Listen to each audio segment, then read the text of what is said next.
Poland grew faster in 2025 than most of its rivals, and it's no surprise that many international talents have made their careers here. On Poon today, we tell their stories, and I'm your host, David Kennedy.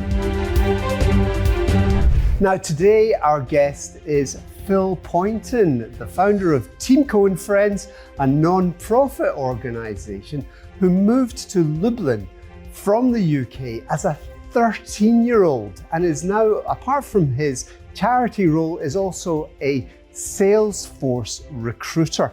Phil, thanks very much for joining us. Thank you for having me. Now, you've got a fascinating tale, moving to Lublin. Where is Lublin exactly? Southern eastern part of Poland. It's a 1 hour drive to the Ukrainian border. About 300,000 people? About 350. 350. And you came here in the 90s and you've got a fantastic tale to tell as regards being bicultural and your impressions from that time.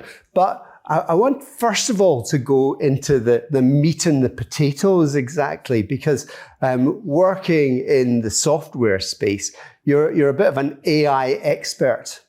Well, I wouldn't call myself an AI expert, however, I'm an AI enthusiast. I'm on the train, traveling with many people, exploring AI. You're on the train, and if you're not on the train, then what happens? Well, yeah, to put it bluntly, you better get on the train fast because it's moving quite quickly. Moving quickly. We've seen a new launch recently, which is maybe pushing that boat out even further. Yeah, Anthropic, yeah. So we're talking about this new model, AI model, that's, yeah, it's pretty scary, bringing back the idea of Skynet, I think. So it has its mind of its own, but it's an incredible piece of software that it's not going to be released to the public yet because they're too afraid to do so. They're too afraid to do so. Now, you've got several hats, and one of your hats is obviously as a recruiter. Now, bearing in mind that role, but in the technology space, do you see that you have a difficult role in that sense, because maybe people that you're recruiting for roles now may not have a job in the future? Yeah, I mean, I always say this: AI is not going to replace you. People who know AI are going to replace you. So I always put it this way. So it's more of an educational aspect of encouraging people to develop their skills, learn something new, play around a little bit, make a mistake, learn new skills in terms of managing data securely and automizing as much as you possibly can think of. Right. Okay. So the answer is, I mean, what should people do in that case? Should they be spending a little bit of time each week on learning new AI skills? Yes, I believe it was Gartner that published a report recently on AI and how many people actually using it and exploring it. It was a fraction of 1% of the world population. So we are a long way to go still when it comes to really popularizing AI on a daily basis. Being part and closely working with the tech industries, of course, we see it happening and already being introduced to businesses quite quickly. But so yes, it's daily. So I do a report of my community of Salesforce professionals in Poland every year. And one of the questions I'm now exploring is how often do they use AI at work? And 80% of specialists of Salesforce in Poland use AI on a daily basis already. 80%? 80% already on a daily basis for work. Okay, so is that to write emails or is it to write code? Various things. So I would say the basics is, your common ChatGPT as probably most popular and most well-known. Of course, that can do wonderful things. Of course, it's developing. New models are being introduced on a pretty much monthly basis. Then it's playing around with video content and creating your own videos, or playing around with old photos and refurbishing them, making them look a little bit more modernized, which is also great fun. But the real magic and things that happen is when you integrate various systems and carefully use your data to deliver results, whatever that may be. It could be automating a process that everyone does at work, which is repetitive, or it could be replying to customers' emails, personalizing their experience if they are shopping or requiring some support. Do you realize when somebody has turned on the AI to talk to you?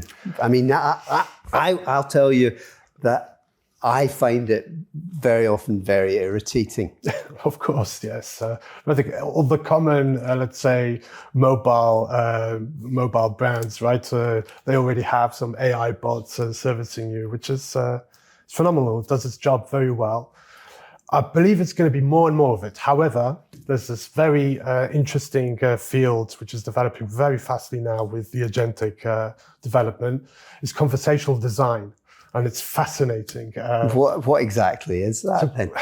Conversational design, I just discovered this a couple of years ago. So conversational design is really the ability to understand the language, the syntax, the methodology of how one converses with others, and adapt that with the agents or the bots. So you start having a more human reaction with these automations and these agents, rather than your very typical, quickly recognized bots that we're used to. I can tell you this, that I've been having conversations with a bot that we're developing with my friend for TeamCo. You wouldn't even tell it's not me. Wouldn't be able to tell? You would not be able to tell. And we're working on a avatar version as well, a video version too already. Fantastic. Yeah. I mean, I'd be quite interested to phone this Phil up sometime and see. Yeah. Please come visit Lublin. The doors are welcome, and I'd love to show you. No, that is fantastic. But in terms of what you're doing here in Poland, I mean, with AI, I get the idea that you could be anywhere. Why recruit people in Poland? And is it just Poles that you are recruiting, or that your clients are recruiting? Or are you finding also that quite a few people are coming to Poland to work? I've invested a lot of my time in being part and building the Salesforce community in Poland. Mm-hmm. And Salesforce is basically like a big CRM system. Well, it's the number one CRM software in the world, and it's fully AI powered now as well. So Agentforce has been introduced. So it's massive, and it can be adapted to any business process you need. Mm-hmm. So it's very complex, but with the right people, you can deliver some amazing results. And Poland has thrived when it comes to the talents of Salesforce.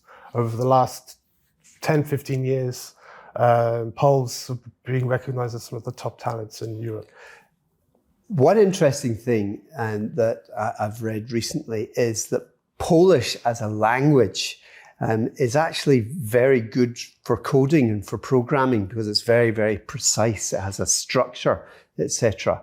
And is there something about the way that Polish people think that makes them good at that kind of task? That's a great question. I've never heard of this before. Well, yeah, Polish is the statistically sixth most difficult language to learn. Mm-hmm. But I guess if you're brought up speaking the language, it's probably a different approach to that learning. However, yeah, I like that idea. It's something to explore. Well, I mean, of course. I mean, if you try and put together a sentence in Polish, I mean, you have to think, okay, so I am going to the shop. Well, are you going in one direction? Which verb are you going to use? Is it by mode of transport? etc. Are you going regularly? And then masculine, feminine. Yes. Am I male, female? And what kind of shop is it you're talking about? Because sometimes that might be masculine or feminine. Exactly, yes. So there's a whole kind of range of thinking. It's complex, like you, who's learned Polish really well, by the way. I'm very impressed with your Polish. Dziękuję bardzo. Proszę. I also went through that journey, and my sister too, as kids. So as children, it's definitely a lot more easier to pick up languages. However, as I was talking to you earlier, my sister is 3 years older than me, and she was challenged a lot more learning Polish. So okay, no, that is interesting. We're going to talk more about that part, but let's think back to these Poles in the market, and Poland being such a good place for recruitment of specialists. Yeah, I'll put it like this way. Okay, so Poland is very well known for its nearshoring, outsourcing, available talent in the tech space. We've been thriving and really developing this for the past 20 years, really, really well. So Poles have really given the world a really good impression of our technical abilities, which is phenomenal. Now we're competing with cost effectiveness because Poland is becoming a lot more less effective on expense terms. Because people are earning more, or we're earning a lot more. We know our value. The markets also, everything is developing very fast here in Poland. Gone up the chain a little bit in terms of the tasks that are being expected of Polish people. That's exactly where I'm heading with what I wanted to share. Is that we've been used to being given instructions, delivering a good job, and we've done a lot of fantastic things. We've been involved in some of the biggest enterprise-level digital transformations, probably every brand you can think of, in every technology. But still, I feel that Poles need to really start boasting, selling, promoting themselves more, because we can do further. We shouldn't be seen as a delivery hub. So, okay, we need great talent, let's explore Poland. We should be seen as partners who are going to deliver the most sophisticated, most challenging projects for companies. And to do that requires maybe a greater internationalization of things, so that are Poles seen as being doers rather than as being the managers of projects? Well, I think up until recently, Poles were seen as a good friend-shoring option. So across Europe, not a challenge when it comes to time zones. English, Poles speak very good English, excellent English. So the cultural differences aren't that different. But I would say that we've been seen as people delivering projects and delivering to instructions, where we haven't been more involved in the strategic aspect of delivering technology. So, and let's say really fascinating startups, businesses that have been created in Poland, sadly had to move to the States or to other countries for various reasons of not being able to scale or get investment. Now, do you mean that they have upped and left, or their management has gone to the US and they have still got a presence in Poland? I guess it's always an individual scenario, but I'm seeing definitely it's very challenging for a small business, a startup that plans to scale fast, do so with the right support from the Polish government and specific bodies. But you've got the EU as well for innovation. We do. And it's just very formal. It's still quite bureaucratic, and it's not in par with how tech companies need to scale. Because the US is still doing that better. But I mean, whether the US is doing it better, I think it's more about independence and being able to quickly scale. It's like with AI. You asked me this question as well, whether the legislation, the ethical standards is also developing at the same speed. It's not.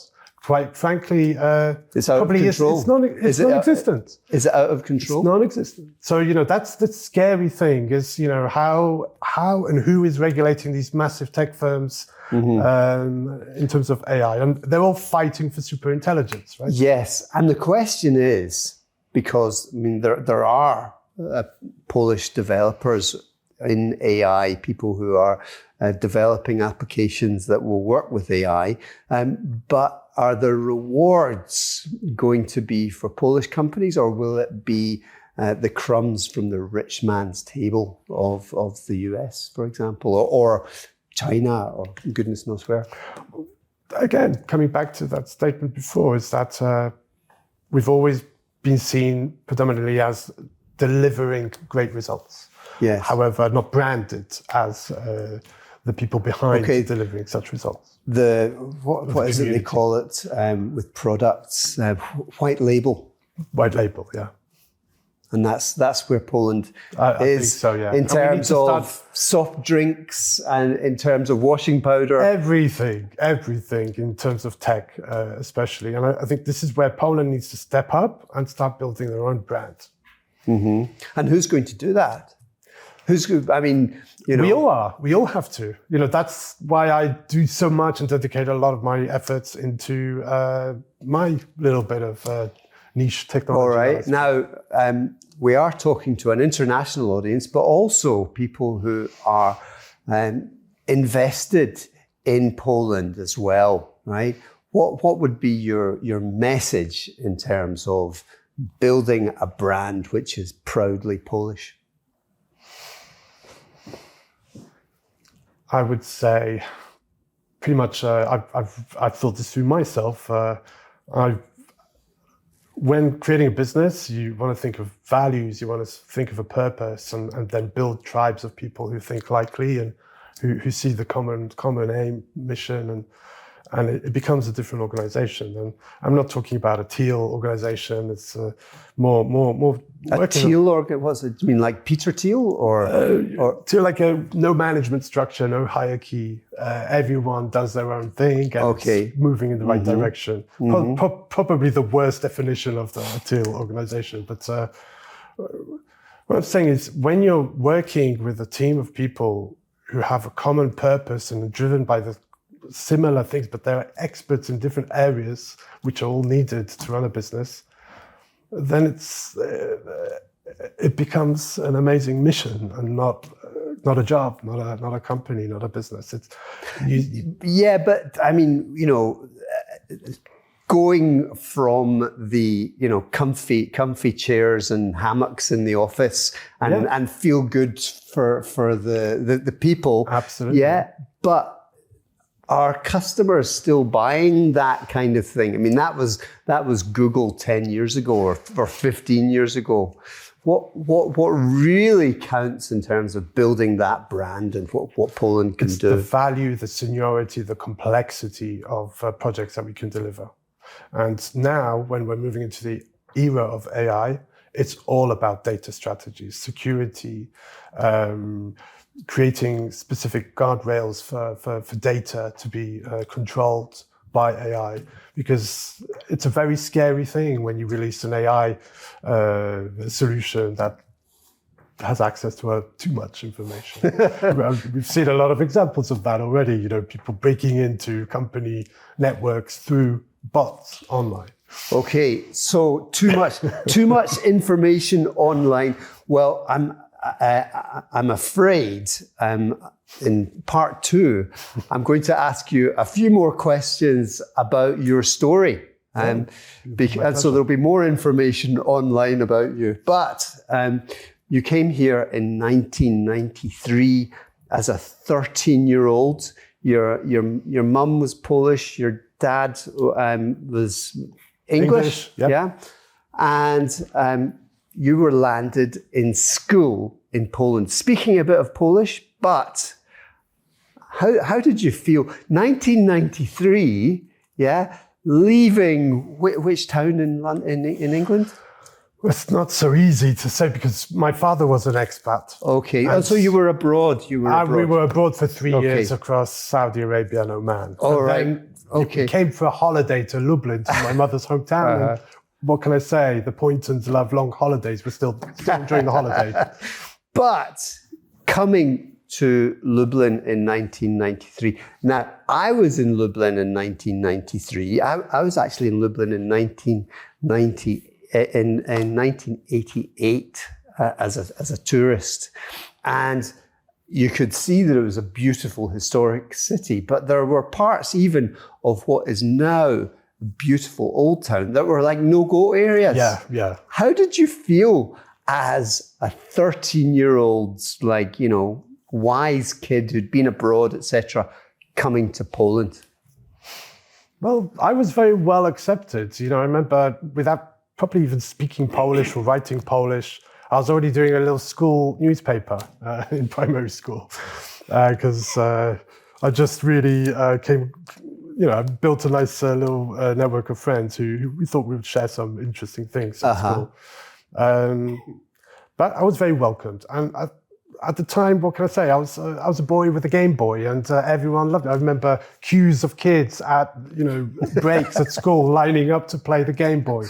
Then my friend in my class, he hacked the battery system. That he got cables and he connected it to a charger and plugged it in, so we didn't need to buy batteries. So it's like little thing. And then the Gameboy didn't work anymore. But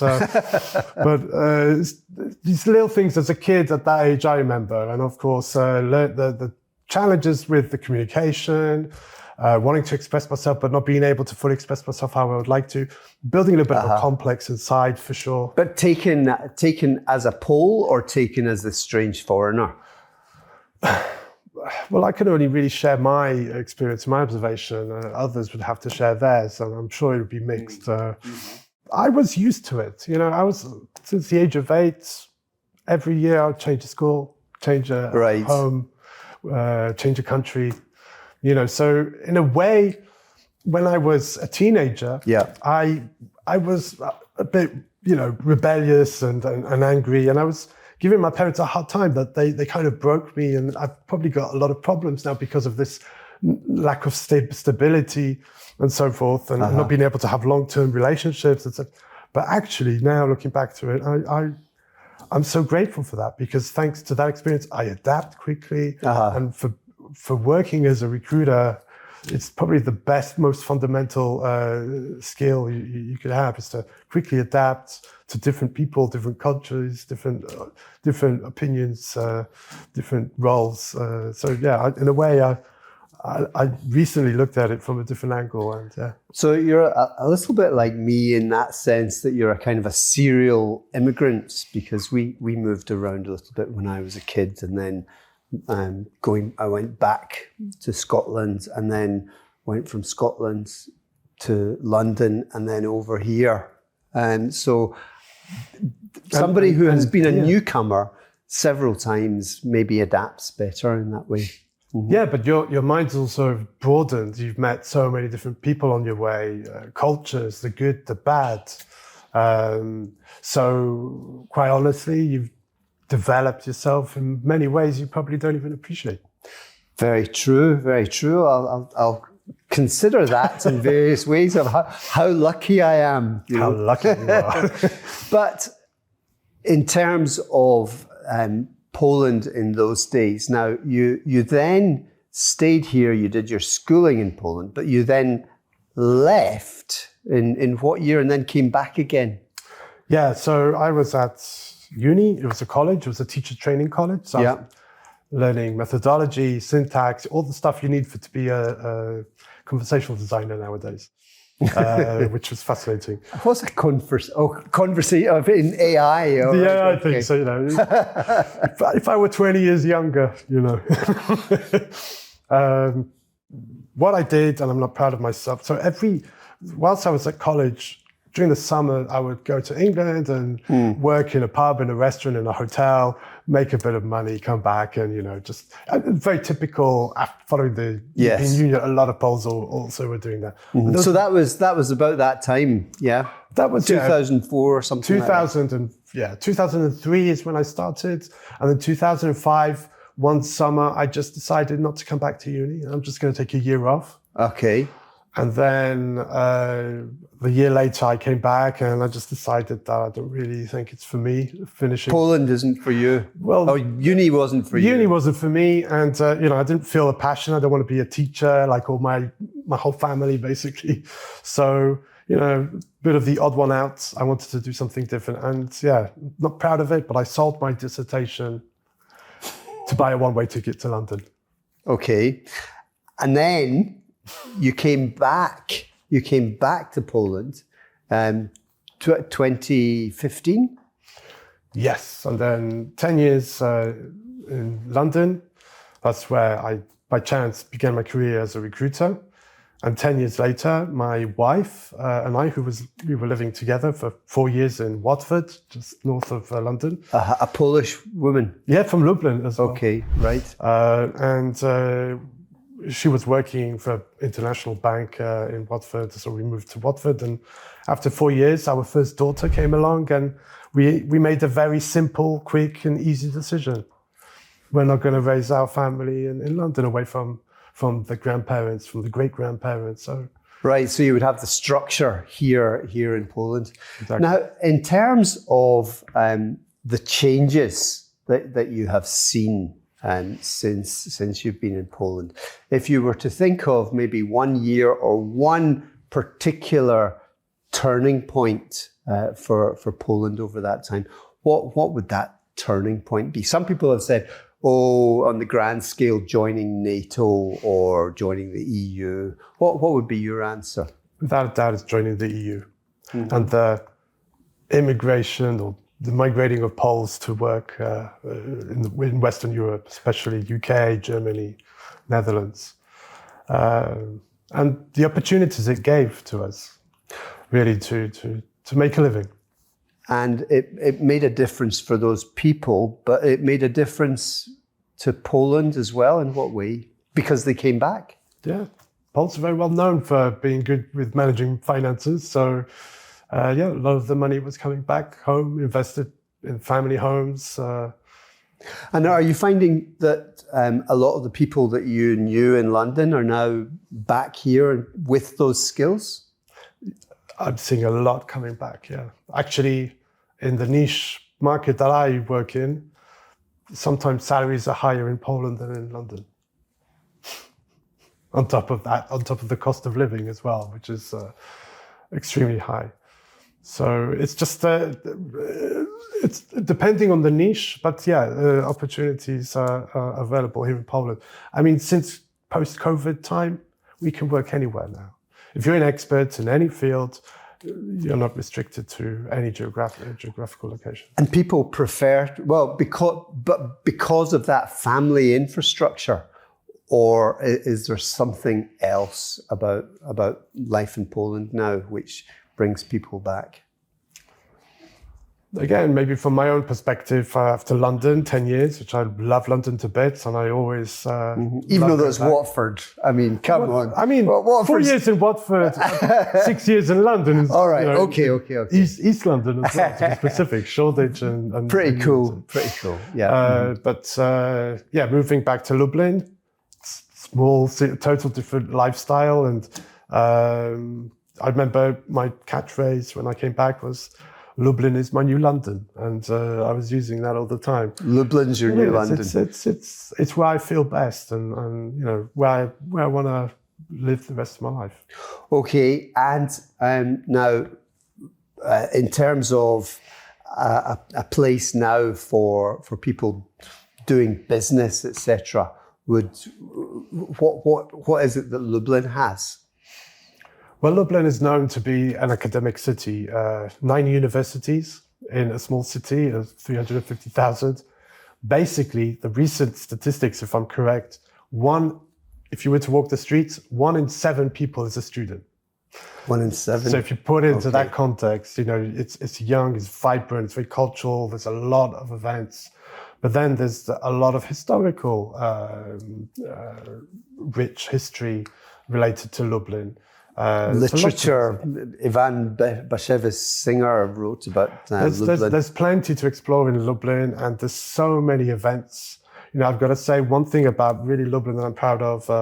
We're becoming the City of Culture. The City of Culture. Yeah, we've won the award. So 2029. Mm-hmm. So Lublin will be hosting people from all over the world, introducing various cultural, but also traditional and artistic experiences. So it's rich. There's so many different cultures. Lublin is built on also a stream of multicultural origins. So. Now, bearing in mind your sort of focus on IT, etc., is this also people now coming in? Have you noticed a flow of people from Belarus and from Ukraine since the events in Belarus and, of course, since the war? Yeah, of course. I mean, we've always seen, we're close neighbours, so we've always been close. But yes, absolutely. So I don't see... However, what we're seeing is that more moving further west, that's for sure. However, yeah, we've always had a good number of friends from Ukraine and Belarus. It's nothing new to the eastern side. Very true, very true. Now, again, thinking of over that period, would you look and try and find maybe one person that you have seen as having had a key role in changing things in Poland over this time? In Poland in general? In Poland in general, or that you also know, maybe somebody that you've had experience. For me personally, then yes, it's a gentleman called Artur Habza. I'm not sure if you've met him, but he used to be the director of trade and foreign investment for the Marshal Office in Lubelskie. And totally by chance, he came to me for some business English lessons. Mm-hmm. And whilst we got talking, he shared what he was doing. And suddenly we had all sorts of crazy ideas, which we realized. So we realized a trade mission for taking startups from Lubelskie to Las Vegas, fully supported and sponsored by companies and by... To Las Vegas? To Las Vegas, yeah. We had a... Why Las Vegas? Lublin to Las Vegas? Las Vegas is the center of events and conferences of the world. Okay. Mm-hmm. So it's really all about the types of businesses and events that are happening. And if an event is happening, it's happening in Las Vegas. So you can get tens of thousands of experts in a particular niche market in one place at one time. Okay, so rather than going from Lublin to Warsaw, you thought, let's hit... Well, we were there to task also to support local entrepreneurs, promote themselves, build new partnerships abroad, create new revenue streams for their business too. And a lot have also invested and opened their entities also abroad.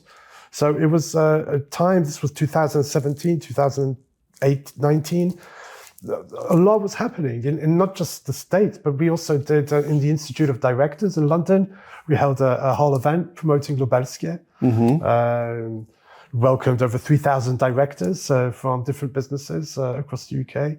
So it's a fantastic way to promote Lublin and Lubelskie and what makes us proud of ourselves. And of course, tech, IT, shared services is a big part of the Lubelskie region when it comes to such services. But Lubelskie is a very diverse area, like all of Poland. So a lot of it's still built around agriculture and machinery and production. So, and it is. I mean, I've heard this from a few people that the people who have maybe worked on a farm or have had that in their family, maybe even going to the farm on their summer holidays or whatever, and actually getting their hands on technology.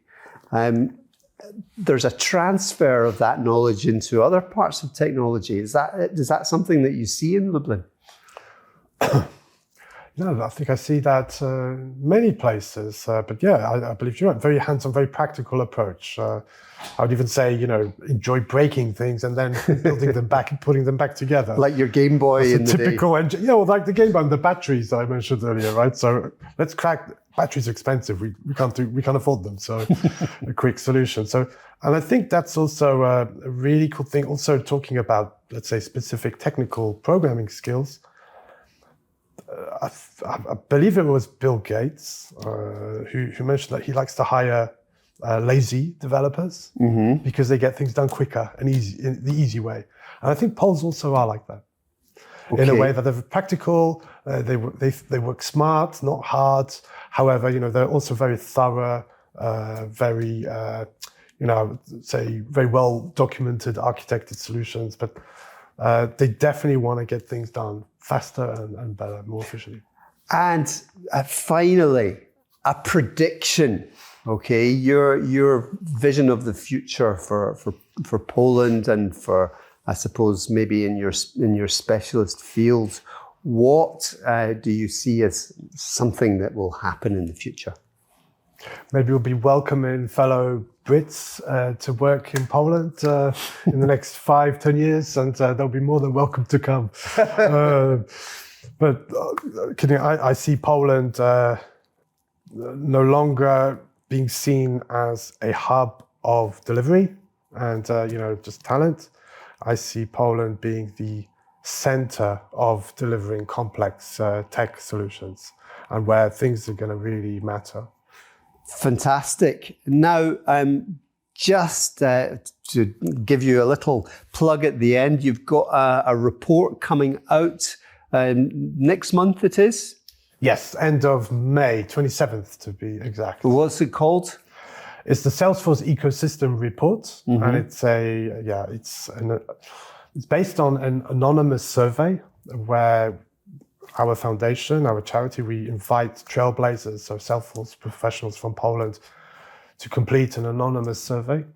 And it's very complex. It covers all things, not just salaries, but sentiment, areas of development, areas around AI and how that's affecting my work. Am I threatened by AI? Do I see it as an opportunity?